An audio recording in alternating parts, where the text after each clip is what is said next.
Buenos días a todos. Estamos dando un par de minutitos para que se terminen de conectar los asistentes. Comenzamos en breve. Muy bien. Nuevamente les doy la bienvenida. Mi nombre es Michelle George, a nombre de Grupo Cintus, quien es distribuidor exclusivo de Caseware en México. Tengo el gusto de presentarles el webinar de hoy, que es Auditoría Externa y Tecnología Informática. Antes de comenzar, me gustaría recordarles a todos nuestros asistentes que se encuentran en modo escucha, por lo que si tuvieran alguna pregunta, alguna duda o comentario, nos lo pueden estar haciendo llegar a través del chat que tienen activo en la parte inferior de sus pantallas. Al final vamos a retomar algunos minutos para darles respuesta. Y también les recuerdo que la sesión está siendo grabada. En días posteriores les estaremos compartiendo esta sesión vía correo electrónico. Y muy bien, por tema de tiempo, es momento de comenzar formalmente. Estoy muy contenta de presentarles a los grandes invitados que tenemos el día de hoy. Primero les presento a Miguel del Olmo. Miguel del Olmo, quien es socio de auditoría y gobierno corporativo de Baker Tilly, México. Miguel es contador público certificado, es examinador de fraude certificado y profesional en gobierno, riesgos y cumplimientos. Cuenta con una trayectoria de más de 25 años como auditor en materia financiera y fiscal para procesos nacionales e internacionales, ha actuado como visitador conforme a la ley de concursos mercantiles y desempeñado asesoría en SOX.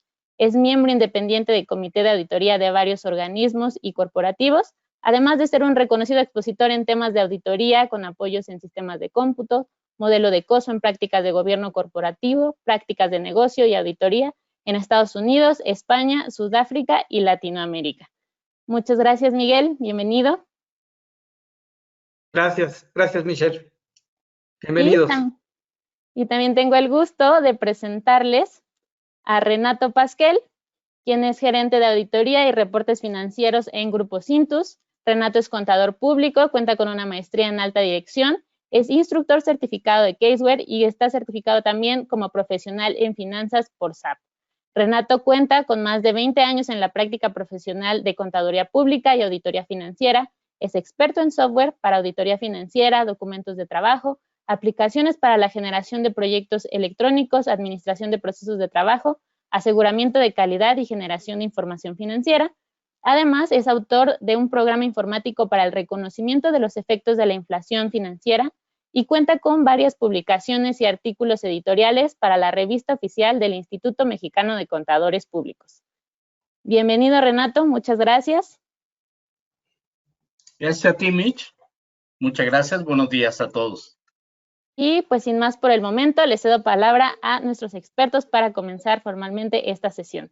Adelante, por favor. Gracias. Pues para mí, primero quiero decirles que es un honor realmente el compartir esta sesión con Miguel. Y quisiera simplemente hacer una evocación de un punto en la vida que Miguel llegó a mi oficina siendo auditor de la empresa a mostrarme un mecanismo para poder ser más eficiente en la determinación de las pruebas de auditoría. Ese evento fue hace algunos años, todavía tenía yo pelo, y el producto que Miguel estaba manejando era un producto de avanzada que se llama IDEA, Caseware IDEA. Fue una experiencia muy interesante porque en el tiempo que yo había sido auditor, pues todo había sido bajo el sistema APL. Para aquellos que no tengan este manejo de la tecnología informática contable, el APL de auditoría en mi época era a puro lápiz. Hoy la tecnología, bueno, la tenemos en todos los lugares. Nos ha venido acompañando y hoy más que nunca nos apoya ante esta circunstancia para poder salir adelante. Nos estamos reinventando como personas, como profesionales en nuestras actividades y bueno, la tecnología es un gran apoyo para todas esas actividades. Bien, pues nuestro objetivo de esta plática es comprender la importancia del uso de la tecnología en la función del auditor externo. Hoy, una necesidad. Conocer las herramientas tecnológicas para el análisis de datos en auditoría, que también yo creo que esa es una parte muy importante y particularmente el poder compartir con ustedes esta información, pues es una obligación profesional para ver qué es lo que se puede hacer con esta tecnología. Mostrar algunos modelos y ejemplos metodológicos de qué es lo que se puede obtener a través de esto y compartir recomendaciones basadas en la experiencia para facilitar el análisis de información financiera.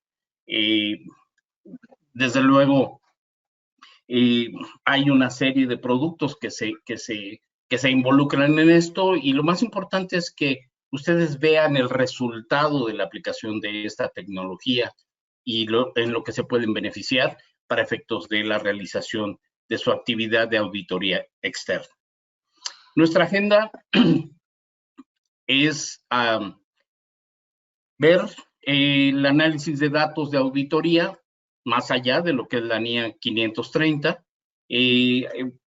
comentar sobre pruebas al mayor general, mecanismos de calificación de riesgo, resumen de áreas de riesgo y algunos ejemplos basados precisamente en esta parte de los riesgos. Así que vamos a platicar ahora un poco respecto de las NIAs, de las normas internacionales de auditoría. En mi época eran las normas de auditoría generalmente aceptadas, eran las NAGAS, pero mejor ahora le pusieron NIAs, normas internacionales de auditoría. Y eso nos pone en un contexto de uniformidad a nivel internacional. Ya todos tenemos que realizar la actividad de auditoría externa bajo las mismas reglas, bajo el mismo marco de trabajo, lo cual nos equilibra en relación con los resultados que como auditores podemos proporcionar. Y yéndonos específicamente al trabajo de auditoría externa, la norma internacional de auditoría número 200 nos establece los objetivos. Los objetivos son dos parrafitos muy sencillos. El primero que nos impone conseguir una seguridad razonable de que los estados financieros están exentos de incorrecciones, ya sea por fraude o por error, cualquiera de los dos. Sin embargo, el segundo párrafo nos lleva un poco más allá y nos dice la seguridad razonable es un grado alto de seguridad. Es decir, no es, pues yo pienso que sí, con esta prueba ya la hicimos, con este dato ya lo tenemos. Aquí es un alto grado de seguridad y esto es a través de la obtención de la evidencia de auditoría que lo vamos a lograr.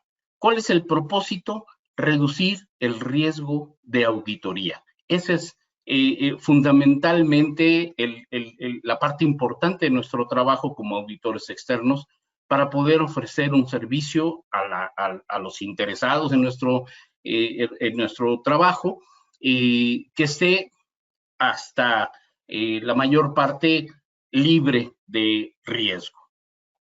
Y en esta parte de obtener la evidencia de auditoría suficiente, la norma 500 nos establece esta parte de cómo hacer la selección de la evidencia de auditoría, particularmente cuando vamos a hacer selecciones, cuando vamos a hacer muestreos.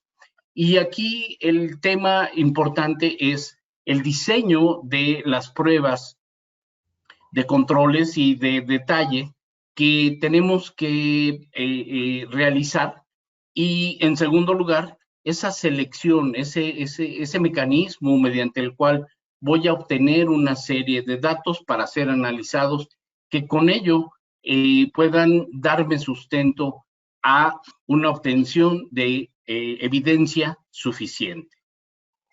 Y hablando ya particularmente en relación con la selección, la aplicación de muestreos, la norma 530 nos habla específicamente de este tema de muestreo de auditoría. Y esto nos dice que debemos, como auditores, tener cuidado en el diseño y selección de la muestra de auditoría, desarrollando pruebas de control y pruebas de detalle, evaluando los resultados de la muestra. Y aquí llamo su atención a que a veces esta parte de la muestra, del muestreo, nos genera cierta, podríamos decir, inquietud en relación a si fue lo suficiente, si estamos entrando a hacer una selección correcta, si tenemos bien definidos nuestros parámetros para poder obtener esa mínima posibilidad de riesgo que los objetivos de la auditoría externa nos establecen. Sin embargo, esto es importante reconocer que esta norma, la 530, nos habla de un muestreo de auditoría estadístico y no estadístico. Dentro de sus contenidos, bueno, vienen varios ejercicios del muestreo estadístico particularmente, que es hacia donde se enfoca. Sin embargo, dadas las condiciones, dadas las facilidades que hoy tenemos, ¿es lo mejor este muestreo estadístico? O quizás tenemos un mecanismo que pueda ir un poco adelante de lo que esta norma nos establece. Es decir, poder aplicar algo más allá de un muestreo estadístico, más allá de una selección que pudiese darnos esa seguridad razonable en mayor medida. Y en esta parte, te pregunto, Miguel, ¿habrá alguna posibilidad de tener un mecanismo para lograr estos objetivos más allá de ese muestreo estadístico? Por supuesto, Renato. Hola, buenos días a todos. Y sí, claro que sí. Y déjame, le pongo un poquito de pimienta al asunto, porque pues no estamos en un proceso normal de trabajos de auditoría, sino nos llegó el COVID, nos llegó una serie de consideraciones que hace que nuestro trabajo, como lo veníamos haciendo, ya fuese de manera manual, semiautomatizada o completamente automatizada, cambie radicalmente. Y cambia radicalmente porque desde la perspectiva de nuestros clientes, pues ellos cambiaron sus formas de trabajar, cambiaron sus estructuras de funcionamiento. Hubo empresas que inclusive dejaron de operar. Entonces nosotros que como bien dices, tenemos que tener una razonabilidad suficiente de que los estados financieros no contienen un error, una incorrección material. Pues finalmente tenemos que ser muy creativos y muy proactivos, ¿no? Y aquí quisiera ponernos un poquito en el contexto de lo que estamos viviendo la mayoría de los auditores externos hoy en día, ¿no?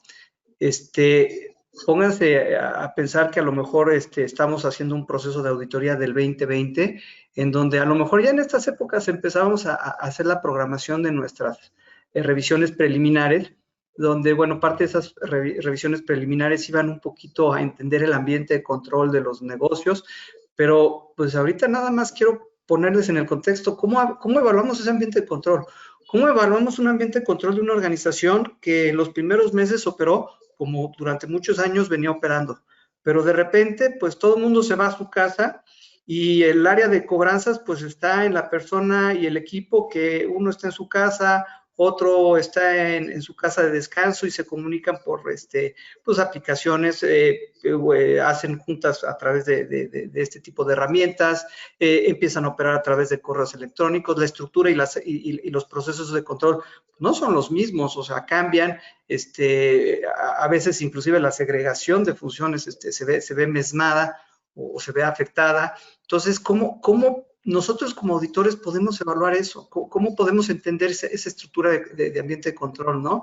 Y luego, ya que las organizaciones empiezan a regresar a sus procesos, y no podría decir que normales, porque no son normales, son lo que dicen la nueva normalidad, que es entrar en un proceso donde si bien ya estamos operando, pero todavía hay ciertas reglas en términos de densidad de gente, equipos de trabajo, procesos de trabajo, formas de comunicar. Aprendimos cosas nuevas en este proceso que nos gustaron y las vamos a seguir aplicando.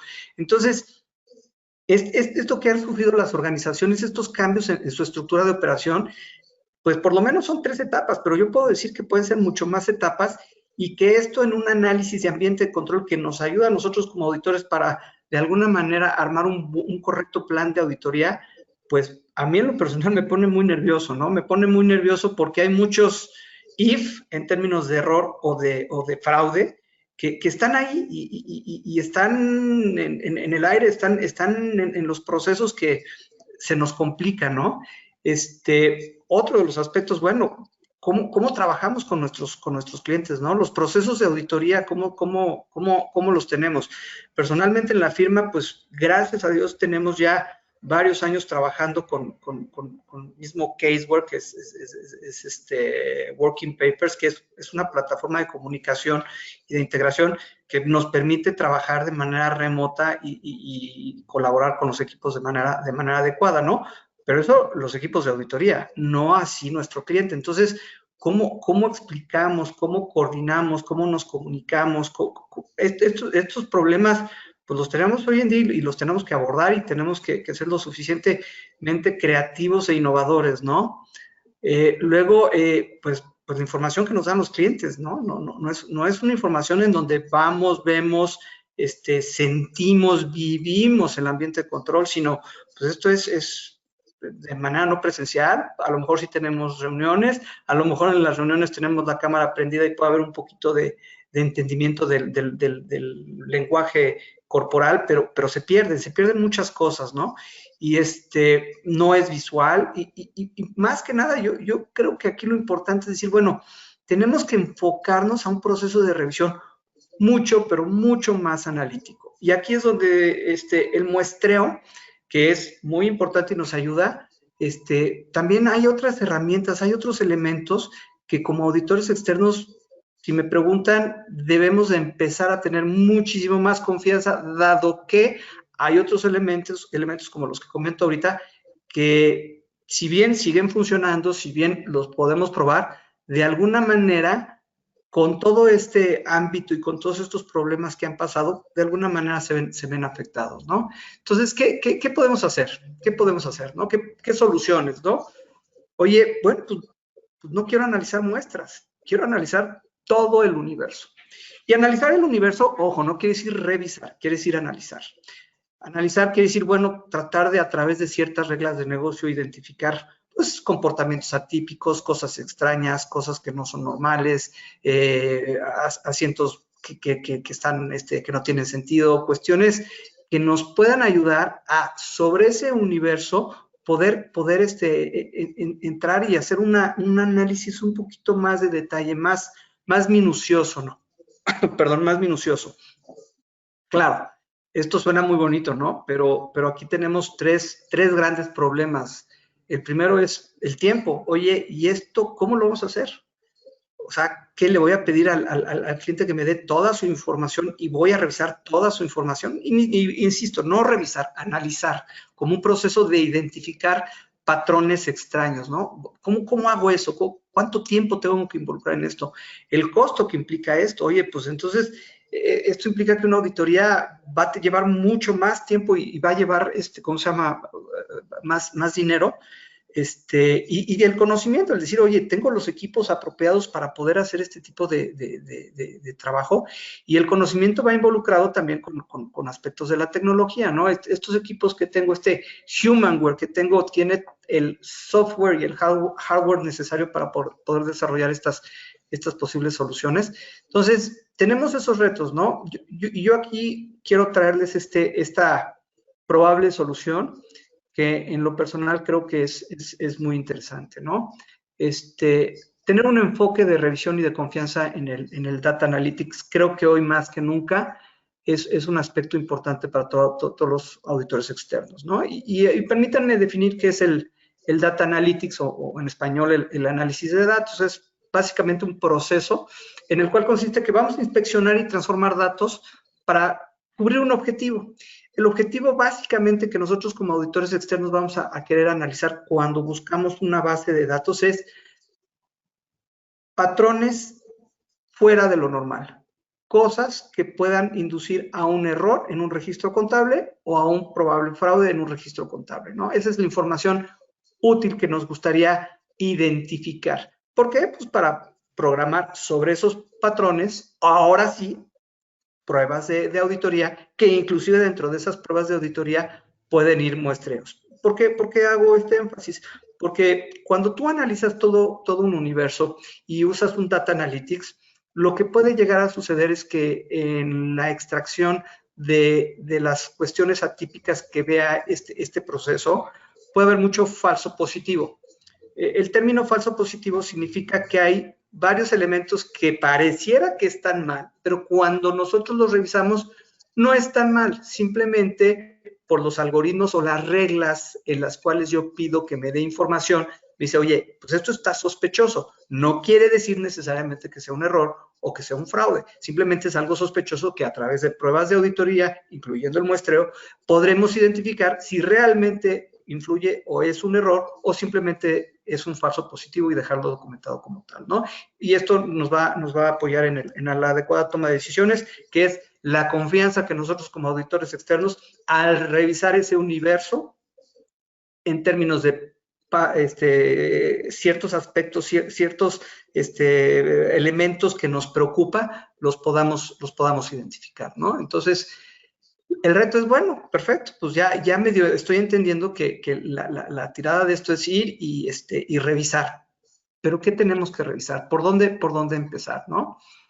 Y bueno, yo podría decir que un elemento básico en términos de la auditoría externa, que es la confianza hacia los estados financieros, pues es el reporte de los estados financieros sobre el cual vamos a trabajar, y lo que tiene, o la sangre propia de esos estados financieros, es puntualmente el diario general, ¿no? En algunos países lo conocen como el mayor general, el diario general, el diario de pólizas, el journal en inglés, que es básicamente todo el cargo y abono que con una codificación específica a través del catálogo de cuentas, a través de las reglas contables, nos va a proveer una información financiera de un ente económico. Entonces, esa es la población que se analiza, ¿no? Yo aquí quiero hacer un alto en el camino, porque si bien don Renato decía que, ¿cómo se llama? En mis años de arrastrar el mouse, porque creo que me tocó poco tiempo arrastrar el lápiz y sí, mucho tiempo arrastrar el mouse, por ahí de los 80 medios, 85, 86, por ahí más o menos, pues llegué muy entusiasmado porque pues había visto en la escuela que había una herramienta que se llamaba IDEA y que hacía muestreo, pero eso, vaya, había que utilizar DOS y los procesos de homologación y de importación de información eran todo un reto, créanmelo, era muy divertido. Hoy en día, y es algo que quiero hacer mucho énfasis en relación a cómo muy puntualmente IDEA ha venido evolucionando, siendo usuario de todas las etapas que ha tenido IDEA, se ha empezado a convertir en una herramienta más enfocada hacia el entendimiento del análisis y menos hacia la generación de información. Me explico. Anteriormente los usuarios de IDEA era gente que tenía que conocer muy bien la estructura de las bases de datos, tenía que identificar muy bien la correlación de esas bases de datos, tenía que trabajar con muchas cifras y al final del día lo que generaba era reportes y listados de numeración, de números, de registros que, bueno, de alguna o de otra manera eran sospechosos. Hoy en día lo que ha estado haciendo IDEA es hacernos fácil a los que no somos tan técnicos esos procesos, ¿no? Y muy puntualmente, aquí hago el ejemplo a lo que IDEA generó dentro de su estructura de sus herramientas de Smart Analytics. Smart Analytics son herramientas que con la plataforma de IDEA nos ayudan a hacer ciertas tareas específicas. Entonces, con esa plataforma de Smart Analytics, generó IDEA una herramientita que se llama Exceptional Exceptions. Esta plataforma lo que hace, y me encanta porque finalmente ya está viendo al usuario final como pues el contador, que si bien en algún momento dado conoce de bases de datos, conoce muy bien de la contabilidad, a veces la tecnología nos puede atorar un poco, ¿no? Y lo que hace esta herramienta de Exceptional Exceptions, hace una serie de análisis a través del diario general para buscar anomalías, para buscar cosas que no son normales. Y esas cosas que no son normales o esos comportamientos atípicos, poderlos ¿cómo se llama? Revisar y poder armar un plan de trabajo y decir, mira, esto es lo que está de alguna manera sospechoso de que no tiene cierto sentido, entonces, por favor, vamos a armar un programa de trabajo para revisarlo.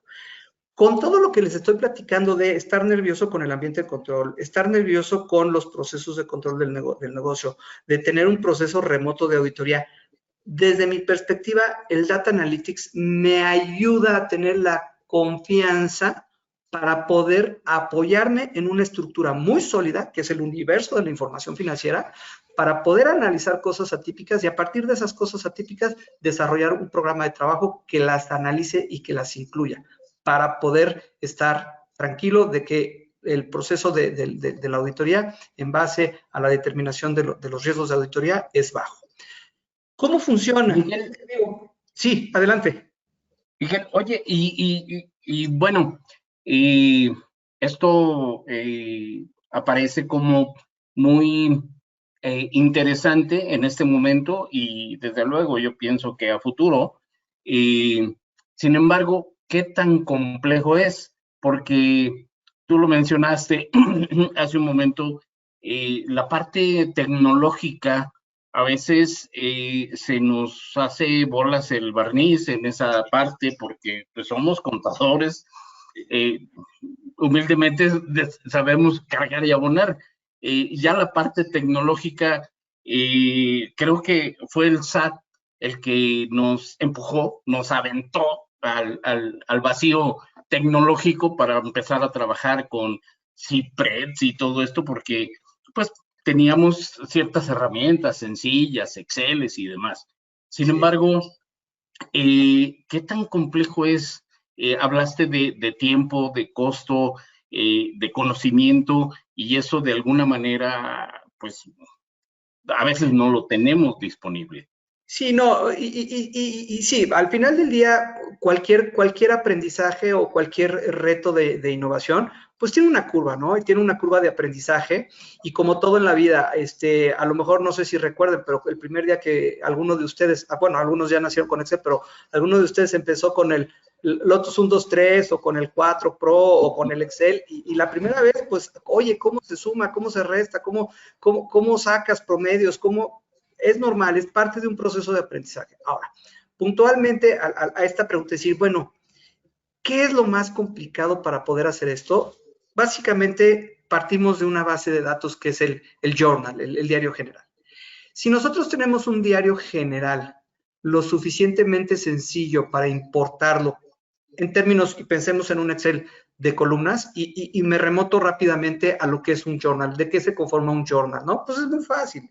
Tiene una fecha, tiene un número de póliza, tiene un tipo de póliza, tiene un número de cuenta, tiene una descripción de la cuenta, tiene un concepto de la póliza, tiene una referencia, tiene un debe, tiene un haber, y bueno, podrá tener otras cosas, pero lo que les digo que son 5 o 6 campos, es lo más que puede tener. Mientras que esa información la tengamos de alguna manera estructurada, identificada a través de los reportes que el sistema de contabilidad da al cliente, ya la hicimos. Ahora, hay retos.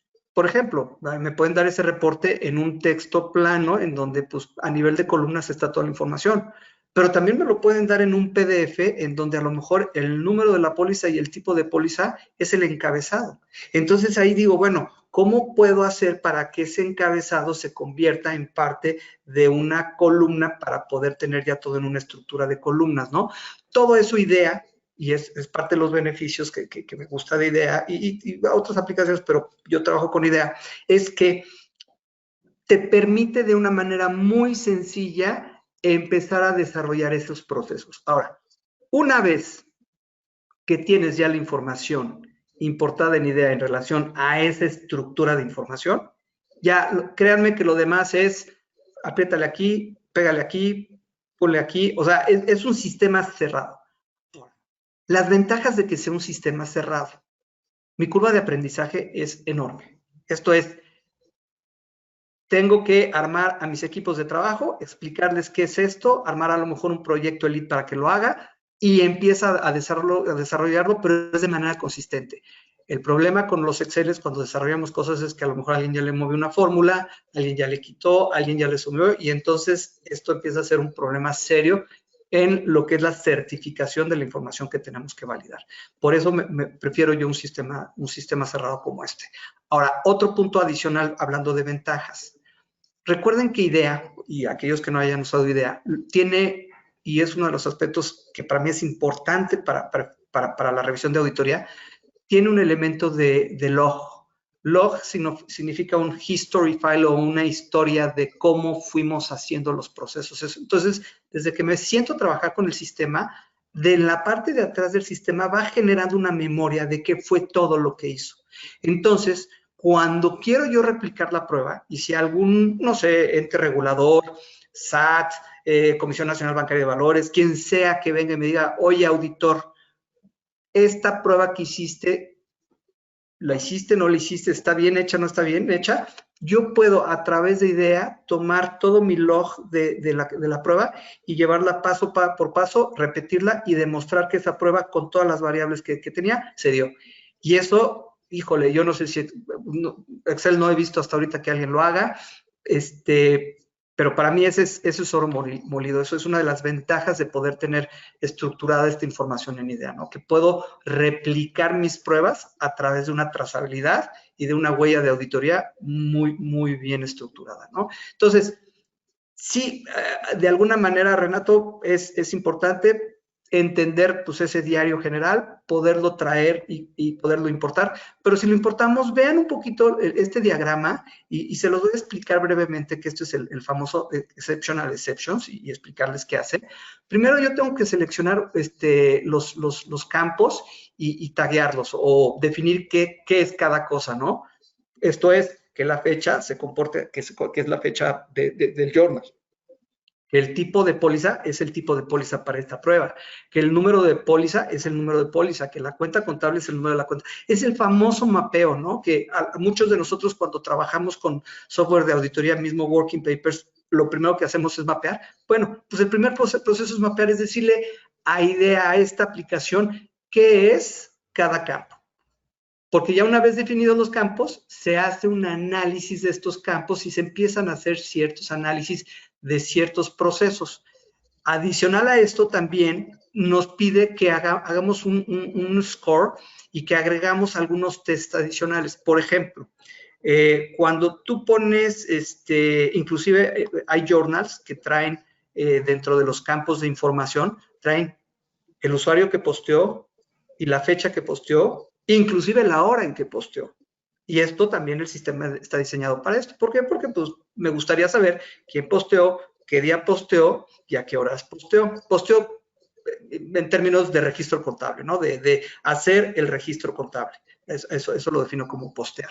Entonces, esos campos, si yo los puedo incorporar en este análisis, también me va a decir, oye, ¿qué te interesa? ¿Los sábados son días de trabajo o no son días de trabajo? No, no son días de trabajo. Entonces, si encuentro una partida en sábado, pues entonces va a ser sospechosa y la habrá que revisar, pues, porque se hizo un registro contable en sábado. Oye, dentro de los conceptos de las pólizas, pues hay un concepto que dice póliza del día tal, con registro de la compra, de la orden de compra al proveedor fulano de tal, pago de la factura, etcétera. Viene todo el concepto que trata de explicar por qué se está dando ese registro contable. Y nosotros podemos generar una serie de palabras que nos interesa revisar. Ejemplo, gratificación. Ejemplo, no deducible. Ejemplo, regalo. Ejemplo, cancelación. Ejemplo, devolución. Palabras que de alguna manera digo, oye, si no es que sean malas per se, pero quiero revisar pues todo lo que en un campo diga devolución, todo lo que en un campo diga cancelación, para ver si realmente tiene todos los elementos adecuados. Entonces, yo también puedo incorporar ciertas variables a estos análisis, hablando inclusive de palabras y de términos para poderlo revisar. Hago un análisis de los resultados finales y también en base a esos resultados finales puedo yo generar una calificación de riesgo. Esto es, a lo mejor en esta empresa me interesa o para mí es muy importante revisar cierta terminología. Entonces, la prueba que habla de la terminología para mí va a ser una prueba de riesgo alto. Oye, las cantidades pequeñas o que no son, ¿cómo se llama?, relevantes. Bueno, a lo mejor ahí por redondeo, quiero también inclusive definirla como un proceso de revisión alto. Entonces, yo puedo calificar, y es ahí sí, a juicio, esto no es automático en el sentido del criterio del auditor, en el entendimiento del negocio y de lo que quiero llegar con estas pruebas, ¿no? Entonces, sí es muy importante que también cuando aplicamos estas pruebas entendamos qué hacen y que quien las esté realizando tenga el entendimiento de a dónde quiere moverse, hacia dónde quiere ir con estas pruebas, ¿no? Entonces, es bien importante esa calificación de riesgos en donde yo cada una de mis pruebas puedo irla identificando como de riesgo medio, alto, bajo, y sobre esas estructuras poder presentar un informe.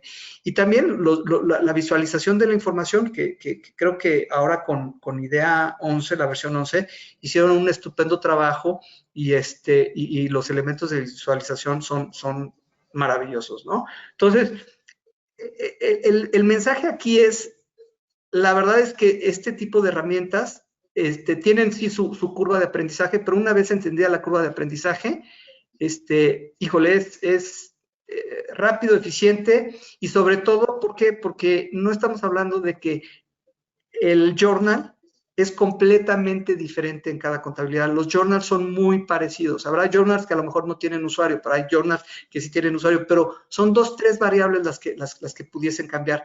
En la mayoría de los casos, todos los journals son medianamente iguales y esto me permite poder hacer un proceso consistente de revisión a todos mis compromisos, ¿no? Bueno, ¿qué hace? ¿Qué hace esta herramienta, no? Y lo pongo aquí para que identifiquemos que esto lo hace sobre el universo de la información financiera. O sea, si nosotros decidimos que vamos a tener todo el journal de todo el año y queremos hacer un test, bueno, estos son los tests que se hacen, esta es la información que se hace, ¿no? E insisto, no es una revisión propia de auditoría, es un análisis que me va a servir para detectar información sospechosa o sujeta de auditoría y empezar a hacer procesos de auditoría con esa información, incluyendo probablemente muestreo hacia esas partidas que son sospechosas, ¿no? ¿Qué podemos ver? Bueno, son 24 pruebas, ahí las ven, pero muy puntualmente yo lo podría definir con 4 elementos importantes, ¿no? Todo lo que implicaría un error con los elementos de la póliza, que es, bueno, que una póliza se encuentre descuadrada, que haya pólizas duplicadas, que haya cifras redondeadas. Cifras redondeadas se identifican como efectos de sospecha, dígitos recurrentes, créditos o débitos negativos, o sea, aspectos que no van en un proceso normal de contabilización. Entonces, esas pólizas con errores, en base a ciertas pruebas, me genera información para que yo defina qué quiero hacer con esa información en términos de análisis. Otro de los aspectos importantes es en relación a quién postea, qué día postea, a qué hora postea. Entonces, Si yo defino que los fines de semana nadie debería de estar posteando, bueno, pues obviamente cuando pase esto, me va a decir, oye, pues estos registros contables fueron contabilizados en sábado y domingo, ¿no? Entonces, habrá que revisarlos. Vuelvo a lo mismo, no es que ya per se sean un error, pero hay que identificar a qué se debe, quién autorizó, por qué se hizo, bajo qué elementos, etcétera, que todo el proceso de control haya estado y que las operaciones realmente sean correctas y adecuadas, ¿no? El análisis de ley de Benford, brevemente, para explicarles, la ley de Benford es una ley matemática que dice o trata de establecer que hay una probabilidad de ocurrencia de dígitos, ya sea al principio de los números o al final de los números, en relación a una población o a un universo completamente aleatorio. Esto es, me explico. En un journal, pues yo puedo tener cargos y abonos de números completamente indiferentes, ¿no? Un registro de 1,500 pesos, otro registro de 2,000, otro... Vaya, no hay una tendencia. Entonces, puede aplicar muy bien la ley de Benford para ese análisis. Lo que hace ese análisis dice, bueno, la probabilidad de que el último número de tu cifra sea 1 es mayor que la de 2, que la de 3, así sucesivamente hasta llegar al 9. Entonces hay una tendencia de cómo debería de comportarse ese universo. Cuando hay discrepancias en ese comportamiento, pareciera que hubo un error en la prueba. No quiere decir que haya un error, es que hay que identificar qué está pasando. Por ejemplo, les voy a poner 2 ejemplos con la ley de Benford. Un ejemplo es, había una empresa que todas las autorizaciones de gastos estaban para órdenes de compra, eran automáticas con una sola firma hasta 50,000 pesos. Después de los 50,000 pesos, tenían que venir con firma de 2 personas, ¿no? Por un proceso de control normal, lo cual pues, es normal en varias empresas. Entonces, cuando nosotros revisamos esa ley de Benford en ese universo, lo que identificamos es que todas las cifras que terminaban con 99 o con 9 estaban por arriba del comportamiento normal y las que deberían de comportarse en 0 estaban por abajo del comportamiento normal. Entonces, cuando empezamos a revisar, dijimos, sí, tiene toda la lógica. Lo que pasa es que para no estar pidiendo 2 firmas, mejor pido 2 órdenes de compra de 25,000 y 25,000 en vez de pedir una de 50,000. Entonces, para ese tipo de cuestiones me permite la ley de Benford hacer un proceso de revisión. Entonces, es importante. Por ejemplo, otro aspecto en donde la ley de Benford me mandó un falso, aquí sí un falso positivo. Una empresa que sus importaciones y exportaciones eran extraordinarias, eran un mundo. Y de repente había una cantidad que sobresalía al comportamiento. Y esa cantidad que sobresalía al comportamiento era el famoso impuesto, el IGI, ¿no? Que es un impuesto fijo que no se mueve, que es más bien como un derecho. Entonces, obviamente, pues con tantos pedimentos que tenía la empresa, como esa cantidad no variaba, era fija, independientemente que el pedimento valiera 1,000,000 o $1,000, era una cantidad fija, por eso me marco, pero volvemos a lo mismo. Lo importante aquí es hacer ese análisis y esa identificación de esos falsos positivos para certificar, bueno, ya entendí por qué tiene la lógica, va de acuerdo con la estructura de negocio, adelante, ¿no? Y también otro de los aspectos importantes que empieza a manejar ya también este tipo de herramientas es el famoso Machine Learning, que básicamente lo que trata de hacer es leer el universo, identifica los patterns, las tendencias de comportamiento de los registros contables. Por ejemplo, si ven que hay una salida de banco, pues la mayoría de las veces esa salida de banco es con un cargo al pasivo, ¿no? Entonces, bueno, pues esa es la tendencia. Si hay algún elemento de una salida de bancos con otra cosa que no fuese ese proceso, podría decir, oye, hay un comportamiento atípico. Ese es el tipo de Machine Learning que maneja con varias modelos de matemáticos que desarrolla. Entonces, también me ayuda mucho a poder trabajar en esa información. Al final del día yo tengo una serie de reportes.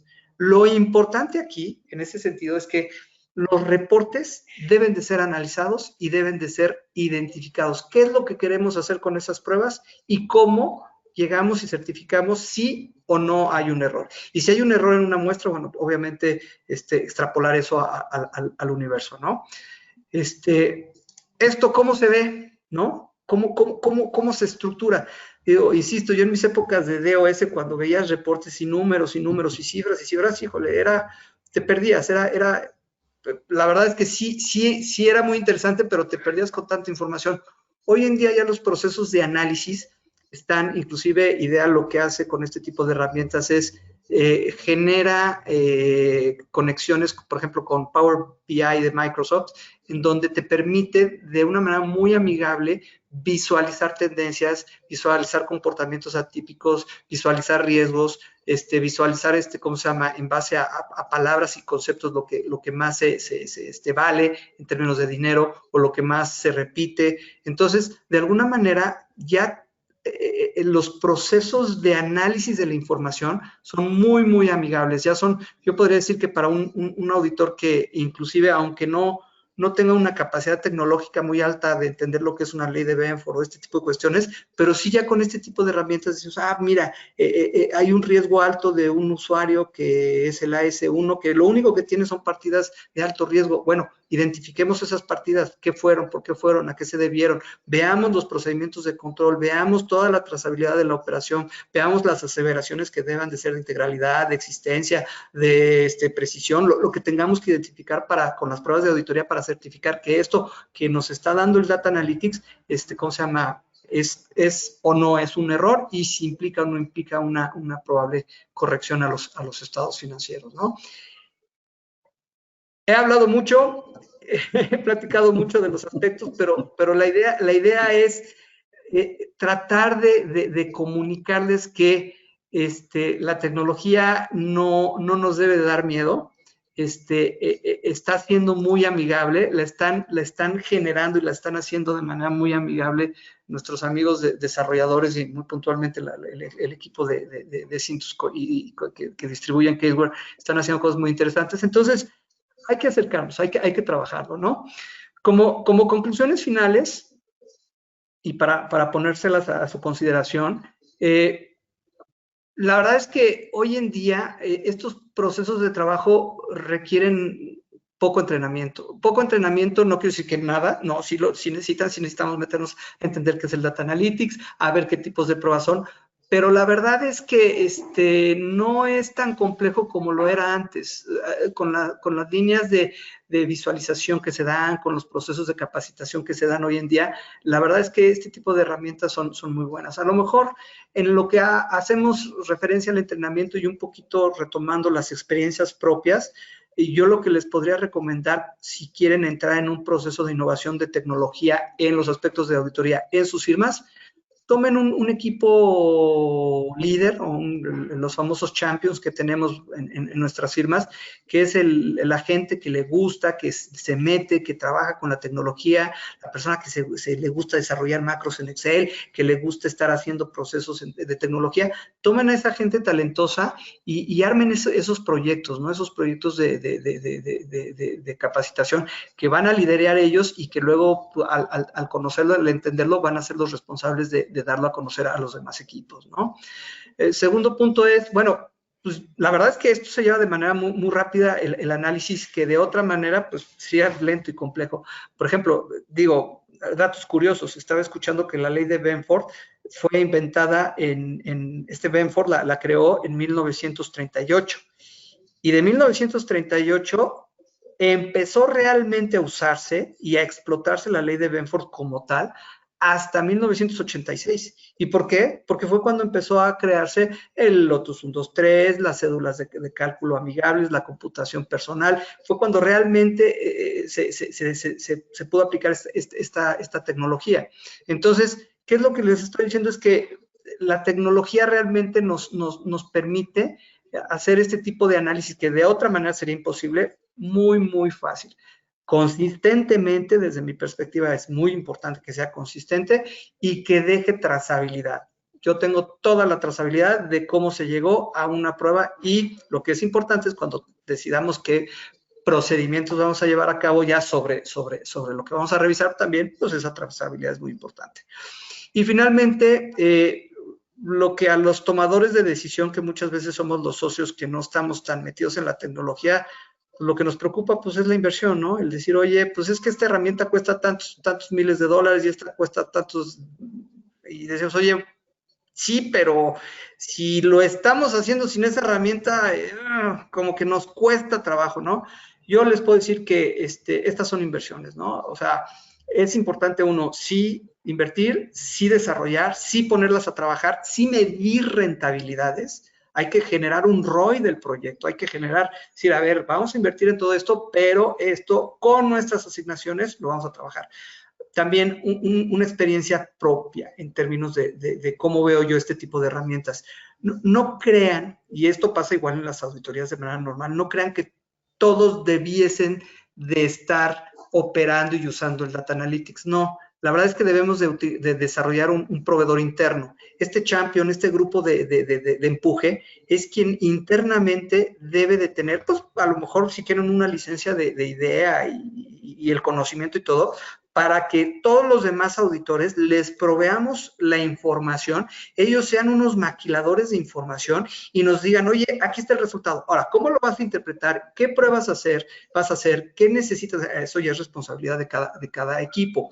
Pero por lo menos el desarrollo del producto, de la materia prima con la que vamos a trabajar para el Data Analytics, la verdad es que con un proveedor interno, con un equipo pequeño, lo podemos hacer. Y ahí es donde les digo yo que los beneficios son mayores contra los costos implícitos, ¿no? Y desde mi perspectiva, hoy en día, con todo lo que estamos viviendo en términos de trabajo remoto, de COVID, de clientes que los controles y la estructura de control la traen un poquito desfasada, o hay varios cambios en los procesos de control, el Data Analytics debe de ser algo que debe estar forzosamente incluido dentro de nuestros programas de trabajo para mitigar nuestro riesgo de auditoría. Bueno, pues esos son los puntos que quería platicar con ustedes. Estamos a sus órdenes. Pues yo quisiera aprovechar, Miguel, muchas gracias por compartirnos esta experiencia. La verdad es muy interesante cuando puedes ver qué es lo que hay disponible y compararlo con lo que estás haciendo. Los temas de poder tener herramientas que faciliten la determinación de tu evidencia y de minimizar el riesgo, pues es el pan del auditor externo. Hay que dormir tranquilos. Exactamente. Y bueno, tu experiencia siempre es enriquecedora y yo personalmente te agradezco esto que nos has compartido. No, un placer y estamos a sus órdenes. Así es, muchas gracias a ambos. Por tema de tiempo, vamos a dar un espacio breve para que respondamos las preguntas de la audiencia. Les voy a pedir su apoyo. Esta va dirigida para Miguel. Nos preguntan, ¿cuál debería ser el perfil del auditor ahora? ¿No? Considerando que si cambia en función del conocimiento y el uso de las tecnologías a la auditoría de riesgo. Híjole, mira, esa pregunta es maravillosa, pero creo que es algo que le digo a mis hijos todos los días, ¿eh? No es nada más para los auditores, es con toda esta vorágine de información. Lo que me queda claro es que hay que aprender a desaprender. Esto es, y me explico, lo que hoy estamos haciendo, muy probablemente en un par de años ya sea obsoleto. Entonces, y es complicado para los auditores. Ahí sí, digo, yo que soy de la vieja escuela en donde pues la metodología, cuando en mis épocas cuando estudiamos los principios de contabilidad generalmente aceptados, que ahora son las normas de información financiera o IFRS, dependiendo de dónde estemos, el ámbito de los principios ¿cómo se llama? Las NAGA, las normas de auditoría generalmente aceptadas, las normas, todos son normas. Estamos cuadrados a normas, consistencia y normas. Pero para este tipo de cosas hay que ser innovadores. Hay que pensar fuera de la caja, out of the box. Entonces, ese es el reto que yo les digo a todos mis chavos. Jóvenes, si hay algo que podemos hacer de manera diferente y más eficiente y mejor, bienvenido. Ahora, en honor a la verdad, los chavos hoy en día, yo lo veo con mis jóvenes, me sorprenden, son innovadores, son este tipo de cosas. Pareciera que se les va a hacer agua al engrudo, como decimos aquí en México, pero no, llegan, sí, ya entendí, ya identifiqué, ya expliqué. Lo que tiene mayor reto o donde hay que enseñar a los equipos que pudiese ser más complicado es esta información de esta prueba, ¿qué me quiere decir? Y qué debo de identificar que es realmente un error y que no es un error. Pero es madurez, es un proceso de madurez de los equipos de auditoría, un proceso de madurez entendiendo las nuevas reglas de entendimiento de los procesos, ¿no? Entonces, eso es muy importante y es un poquito el ala derecha del auditor, ¿no? De siempre estar desarrollando ese criterio inquisitivo de por qué estoy haciendo esto, a qué debo de llegar, cuáles son las conclusiones, qué podría estar saliendo mal. Eso no hay que olvidarnos de eso. Perfecto. La siguiente pregunta es, si necesitara automatizar mi despacho, ¿cuál sería el orden de esa automatización para llegar a este nivel de análisis? ¿Existe un orden, según la experiencia de ustedes, para adquirir, o más bien para llegar a este 100% de automatización? Te voy a platicar de mi experiencia. Primero, tú tienes que tener tu metodología de auditoría, conforme a NIAS, pero tu propia metodología ya estandarizada. En un Excel, en un Word, en un documento. Tú tienes que tener tu estándar ya preestablecido. Ahora, ese estándar tienes que pasarlo a un sistema que te automatice. Que bueno, muchos de nosotros empezamos a lo mejor esto con hojas de cálculo. Pero más allá de las hojas de cálculo, y yo te lo digo, y no es el tema, pero yo working papers que trabajo y hay otras firmas que manejan otros, inclusive desarrollos propios o desarrollos nacionales, pero yo muy puntualmente working papers, fue lo primero que hice, ¿no? Trabajar con working papers. ¿Por qué?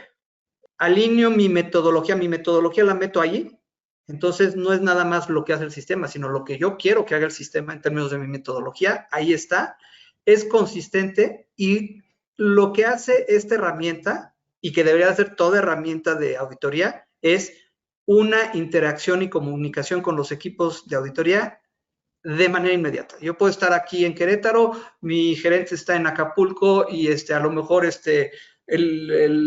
senior que está revisando una sucursal está en Cancún, pero todos en esa plataforma, a través de un proceso colaborativo, estamos trabajando en la auditoría.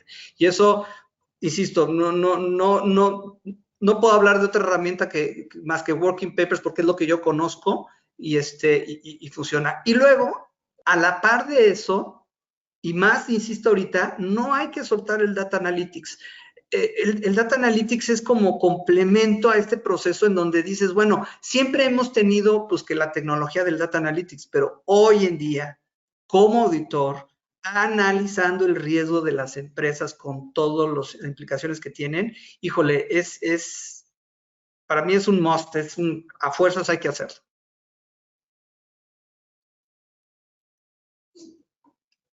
De acuerdo, muchas gracias, Miguel. Una pregunta más. ¿Cuál es el mayor reto durante la implementación y cómo llevamos al contador tradicional a usar esta tecnología? ¿Qué nos pueden recomendar? Bueno, primero las ganas. Es bien importante. O sea, ¿las ganas en qué sentido? Muchas veces el problema, y ustedes como auditores externos lo van a ver, cuando implementa un cliente un ERP, ¿dónde se atoran las cosas? No se atoran en el hardware, no se atoran en el software, muy puntualmente se atoran en el humanware, en la gente. Entonces, ¿dónde está nuestro cuello de botella? En el equipo.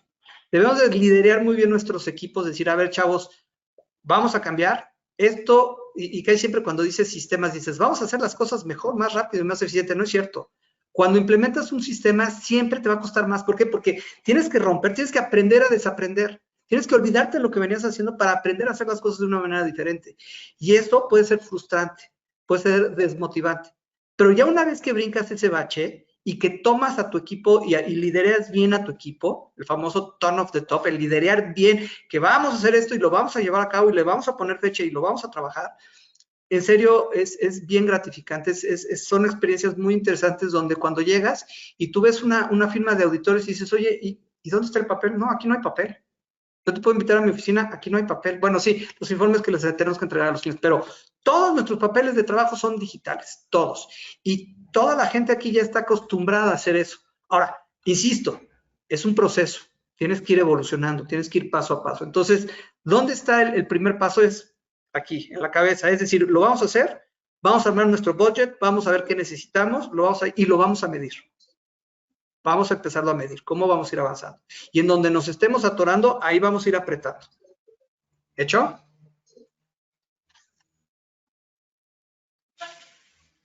Perfecto, muchas gracias, Miguel.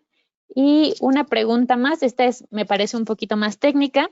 Tienen una duda con la ley de Benford. Cuando sale una variación con un dígito y después aplica la ley de Benford con 2 o 3 dígitos sobre esa misma variación, ¿se puede decir que se confirma a detalle la variación encontrada? No, cada prueba tiene un enfoque diferente. Esto es aguas. O sea, porque inclusive el dígito, muchas veces hay cuando buscas el último dígito y cuando buscas el primer dígito. Muy puntualmente la respuesta del último dígito a los 2 últimos dígitos, sí puedes de alguna manera pensar que esa de 2 últimos dígitos le da exactitud a la de un solo dígito. ¿Por qué de 1 o de 2 dígitos? La ley de Benford, entre más registros tengas, más exacta debería de ser. Entre menos registros tengas, menos la tendencia puede fallar. Escuchaba un reporte en donde te recomiendan, o sea, el ideal es que sean más de 10,000 registros para poder aplicar la ley de Benford. Que con 3,000 registros ya puedes hacer cosas interesantes. Menos de 3,000 registros, la ley de Benford te puede dar cosas locas en términos de falsos positivos. Y pues vas a tener que, pero es un poquito perder el tiempo en esos falsos positivos. Entonces, la ley de Benford está diseñada básicamente, si tienes más de 3,000 registros cargo abono, lo que sea, no pólizas, cargo abono. Si tienes más de 3,000 registros, camina la ley de Benford. Pero si tienes más de 10,000 registros, te va a dar información interesante. Y sí, busquen mucho bibliografía en relación a para qué es el objetivo de cada una, porque hay diferentes objetivos para cada una. Perfecto, resuelta. Y por último, vamos a cerrar con ¿cuáles son los indicadores claves para medir el ROI?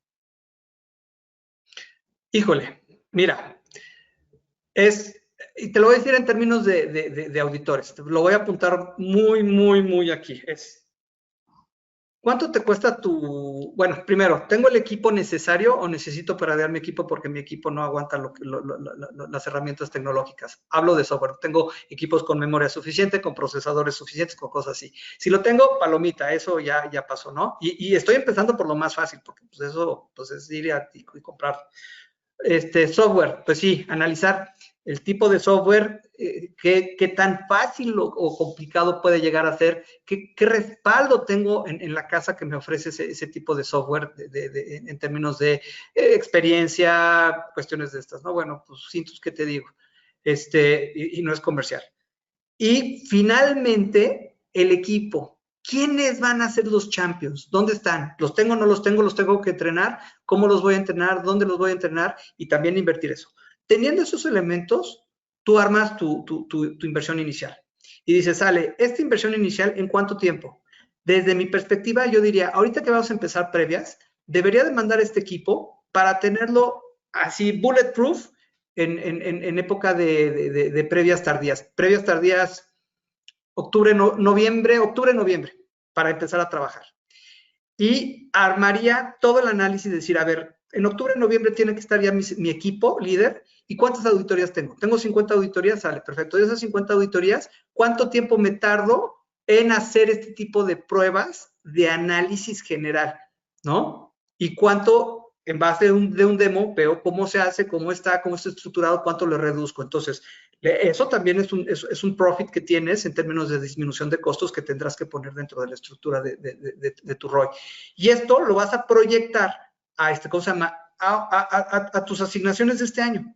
Y te va a salir positivo. O sea, te va a salir positivo en el sentido de que si cumples todas tus expectativas de hardware, software, humanware y todos los costos adicionales que vas a recortar en términos de productividad, te debe dar positivo tu ROI. ¿Qué tanto? Depende de qué tan eficiente seas. Perfecto. Pues miren, seguimos recibiendo sus preguntas. La verdad es que son bastantes. Por tema de tiempo, miren, nosotros nos quisiéramos seguir charlando con ustedes. Vamos a tener que finalizar la sesión, pero los invito a que nos la sigan compartiendo al correo que aparece en su pantalla, que es dn@cintus.com.mx. Tanto Miguel como Renato nos van a ayudar a darle respuesta y se las estaremos enviando por correo. Adicional, les recuerdo que si están interesados en alguna demostración práctica con los datos de su firma, también nos pueden escribir a contacto@cintus.com.mx. Y por el momento, pues no me queda más que agradecerles nuevamente a Miguel y a Renato esta excelente participación. Muchas gracias por compartirnos su experiencia y sus conocimientos. Estoy segura que fue del agrado de nuestros asistentes.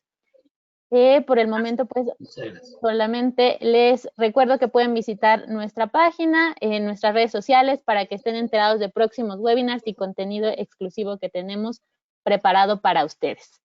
Nuevamente, muchas gracias y que todos tengan un excelente día. Hasta luego, buen día.